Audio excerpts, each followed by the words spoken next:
So just when we thought the games industry really couldn't stoop any lower and we were approaching that cliff we've been talking about, we are now on the precipice. Our toes are hanging off the edge of it because now, if you want to see gameplay, the first gameplay we've seen of the biggest game of the decade, hell, maybe even biggest game of the century at this point, you'll have to subscribe to Netflix. Absolutely, I just said that. Rockstar Games is exclusively showing the first gameplay we have seen for Grand Theft Auto 6 behind a subscription to Netflix. Of course, later it's going to come out to YouTube, but the idea of getting to charge people to see a trailer for a game that has already been in pre-order status and already made hundreds of millions of dollars without a single millisecond of gameplay actually shown is insane. Talk about your good faith purchase. Rockstar has Grand Theft Auto fans by the balls. People are dropping $100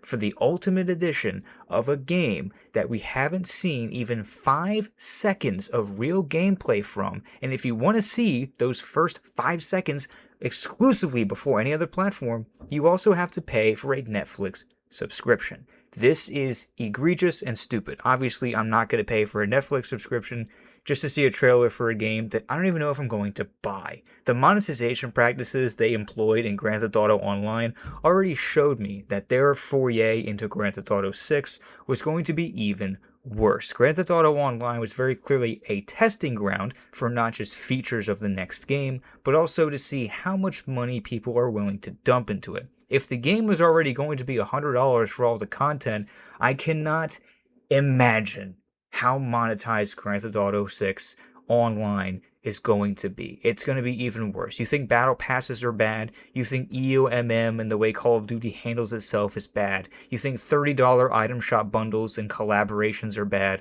Rockstar is telling the entire planet to hold their beer. They're going to shatter all of our expectations, and they're going to send the industry down a one-way trip to the trash bin. And the only thing is, that trash bin is already on fire, so they're just going to make it worse. Now, I don't want to be negative. I'm sure Grand Theft Auto 6 is going to be a hallmark game. Rockstar makes great games.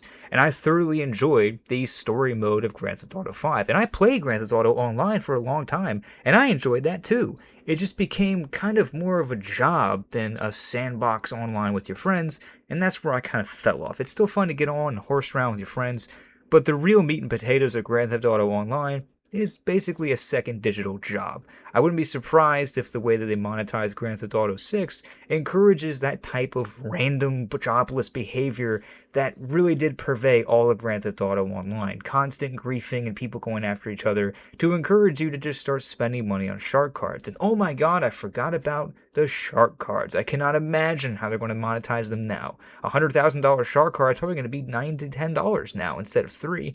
We'll have to see how that goes. But for the time being, if you want to get the first glimpse of Grand Theft Auto 6, you'll have to pay for a Netflix subscription. This is a dangerous idea because it's going to start a trend. Who knows, the next Call of Duty game might require you to have a subscription to Prime Video.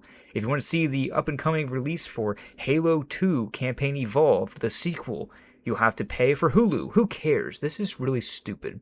I don't like this, and I hope it doesn't get an influx of subscriptions. If people pay for this, I've lost faith. We really are just paste-eating morons if we're going to allow this to happen. And it seems like because of the numbers Grand Theft Auto 6 is already pulled from the pre-orders, they probably will.